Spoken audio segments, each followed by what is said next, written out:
दोस्तों, नशा बड़ी ख़राब चीज़ होती है। नशा चाहे चाय का हो, चाहे दारू का हो, चाहे या फिर कोई इश्क का हो। नशा तो नशा होता है। नशा कभी नहीं करनी चाहिए। हाँ, नशा करिए एक हद तक जितना आप सहन कर सके। ये नहीं कि उस नशे में एक हद पार कर दीजिए। यह बड़ी ही अजीब कहानी है जिसमें आपको सोचने पर मजबूर कर देगा। आखिर उसने क्या कर दिया?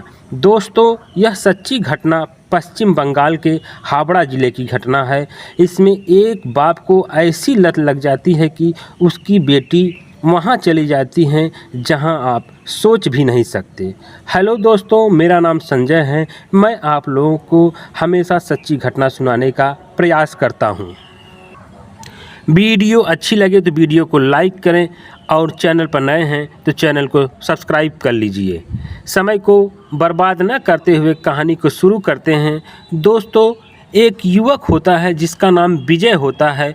उसके माँ बाप भी बड़े गर्व से बुलाते होंगे और कहते होंगे कि मेरा बेटा एक दिन विजय प्राप्त करेगा। लेकिन भविष्य कौन जानता है कि एक दिन यही विजय अपने घर की सारी इज्जत मिट्टी में मिलाकर रख देगा।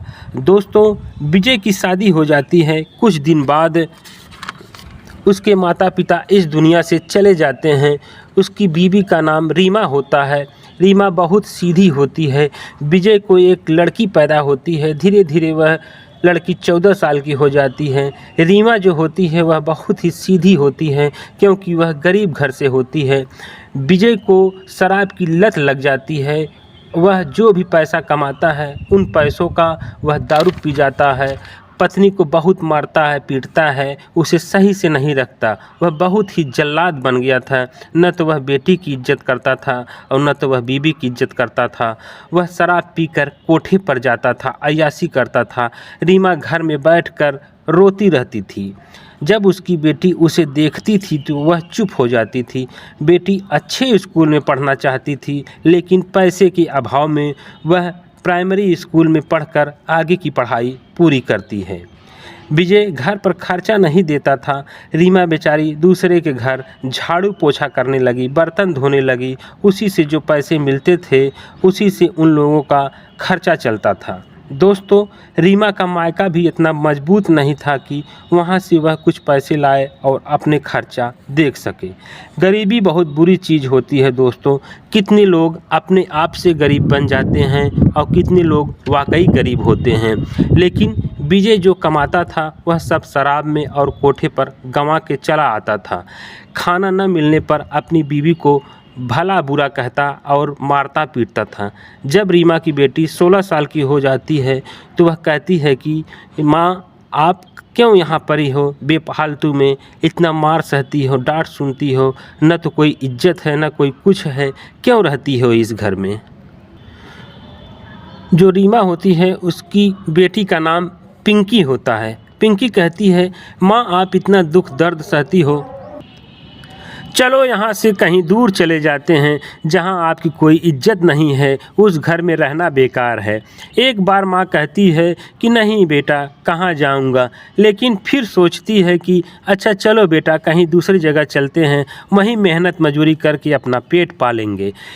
लेकिन इस कमीने के साथ अब नहीं रहेंगे। दोनों माँ बेटी चली जाती हैं। इधर विजय अय्याशी में चूर रहता है।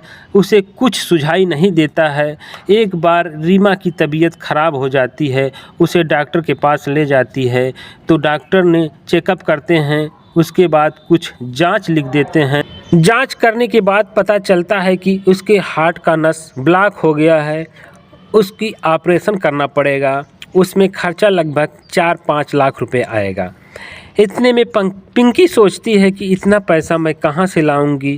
फिर पिंकी काम करती है जहाँ पर, वहाँ जाती है और अपने मालिक से कहती है कि मालिक, मुझे इतने पैसों की ज़रूरत है। तो उसके मालिक कहते हैं कि इतना पैसा मैं कहाँ से दे सकता हूँ। पिंकी निराश होकर घर चली आती है। और आप लोग तो देखे ही होंगे कि पेपर में बहुत से विज्ञापन निकलते हैं। उस विज्ञापन में लिखे रहते हैं कि कुछ ही घंटों को आपको 10 से 20 हज़ार रुपये मिलेंगे। तो पिंकी सोचती है कि क्यों न यह काम कर लूं। जब कुछ ही घंटों में 20 से 30 हज़ार रुपये मिल जाएंगे तो क्या बुराई है। लेकिन पिंकी उस पते पर जब जाती है तो वहाँ पता चलता है कि यह एक देह व्यापार का धंधा होता है। वह वहाँ जाती है तो दंग रह जाती है।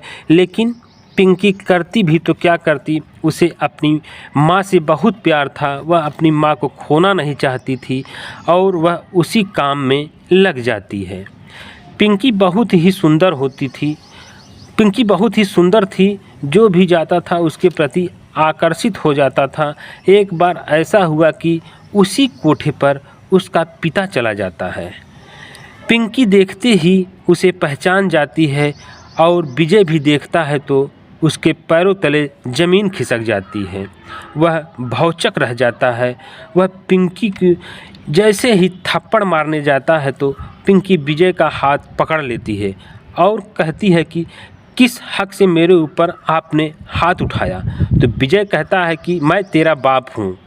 पिंकी कहती है कि वही बाप जो हम माँ बेटी को घर से भागने पर मजबूर कर दिया, वही बाप जो हम दोनों की खुशियाँ छीन ली।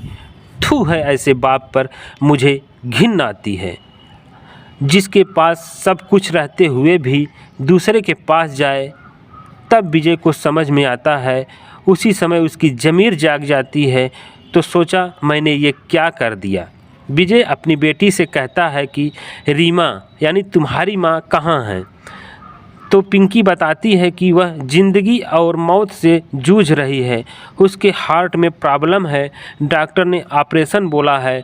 तो विजय कहता है बेटी मुझे माफ़ कर दो, लेकिन मैं माफ़ी के लायक नहीं हूँ। मैंने जो किया बहुत गलत किया, मुझे ऐसा नहीं करना चाहिए था, मुझे ऊपर वाला कभी माफ़ नहीं करेगा।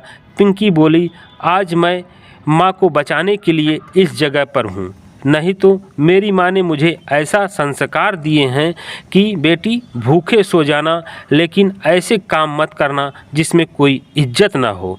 तो विजय कहता है मुझे तुम्हारी माँ यानी रीमा से मिलना चाहता हूँ। तो पिंकी अपने पिता को अपनी माँ के पास ले जाती है। माँ देखती है तो मुंह मोड़ लेती है और कहती है कि जैसा मेरा पति मेरे साथ किया है वैसा कृत्य किसी और पत्नी के साथ न हो। मैं कैसे झेली हूँ मैं ही जानती हूँ। दोस्तों, यह कहानी सुनाने का मेरा उद्देश्य किसी को परेशान करना नहीं है, किसी का दिल दुखाना नहीं है। आप लोगों को जागरूक करना है। सतर्क रहिए, जागरूक रहिए। दोस्तों, ऐसे कहानियाँ बहुत मिलेंगे आप लोगों को। बहुत से घरेलू हैं जो हर घर में नहीं लेकिन हर गांव में, हर ज़िले में ज़रूर देखने को मिलते हैं। तो दोस्तों, ये कहानी कैसी लगी हमें कमेंट बॉक्स में ज़रूर बताइएगा। फिर मिलते हैं एक नई वीडियो के साथ। तब तक के लिए जय हिंद, जय भारत।